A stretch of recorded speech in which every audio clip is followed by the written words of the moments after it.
Gary McKinnon.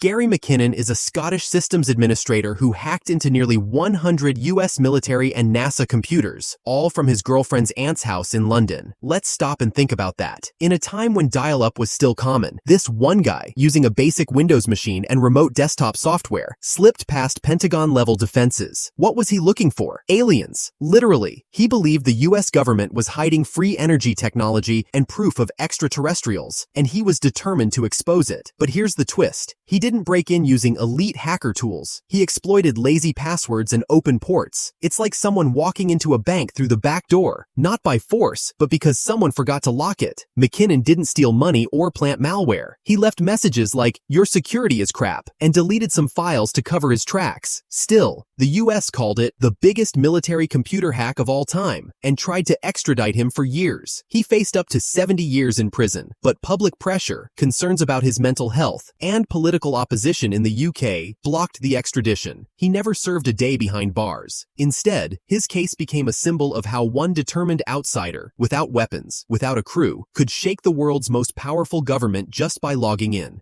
WannaCry. WannaCry was not just a virus. It was a wake-up call to every government on Earth. In May 2017, computers across 150 countries suddenly froze. Hospitals in the UK had to cancel surgeries. ATMs stopped working. Train stations, telecom providers, entire networks paralyzed. A blinking screen demanded ransom in Bitcoin. The name of the virus? WannaCry. What made it terrifying wasn't just the scale. It was how it spread, like wildfire, without human interaction. Open a file? Nope. Click a bad link? Not needed. If one vulnerable machine was online, WannaCry would slither in, scan the network, and jump to others instantly. The scariest part? It used a weapon created by the US government. The NSA had developed an exploit called Eternal Blue to spy on enemies, but they lost control of it. Hackers known as the Shadow Brokers leaked it online, and a mysterious group, later linked to North Korea, turned it into ransomware. Suddenly, a tool meant for espionage was holding hospitals hostage. Over 300,000 machines were hit in days. The damage ran into billions. WannaCry wasn't just a hack. It was a global reminder that when governments hoard digital weapons, they risk those same weapons being used against civilians. If you're not patching your systems, you're not just being lazy, you're leaving the door open for chaos. Mafia Boy.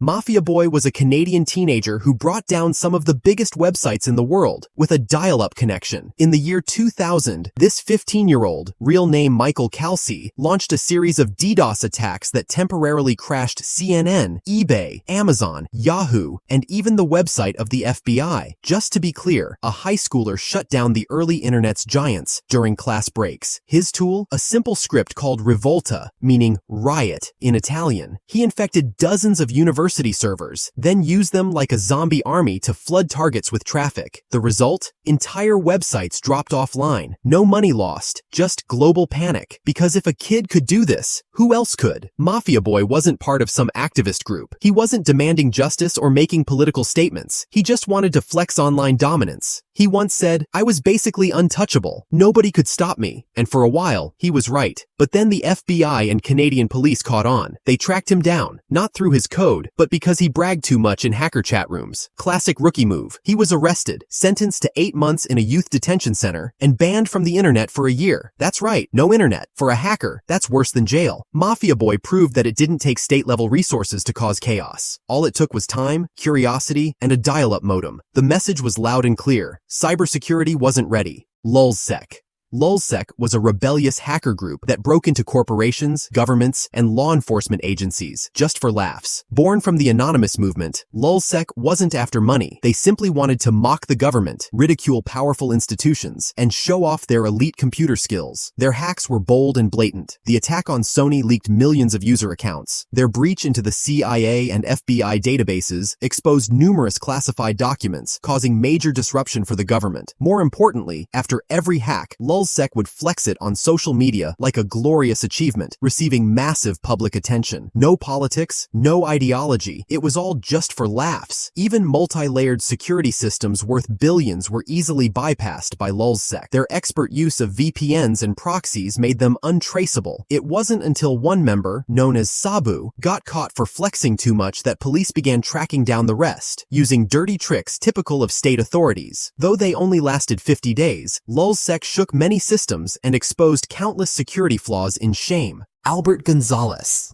Albert Gonzalez stole the information of millions of credit cards using nothing more than a laptop connected to Wi-Fi. 170 million accounts from TJ Maxx, Heartland Payment Systems, and 7-Eleven were hacked in a way that couldn't be simpler. Gonzalez targeted weakly secured Wi-Fi networks or outdated servers. Once inside, he installed packet sniffers to capture the numbers on credit cards whenever users made payments. With this data in hand, Gonzalez used fake identities to withdraw cash, spend freely, and even sell card info on shady forums, raking in millions of dollars. It was his lavish lifestyle, spending money he didn't earn, that ultimately led to his downfall, earning him a 20-year sentence. This remains the harshest punishment ever given to a hacker in U.S. history.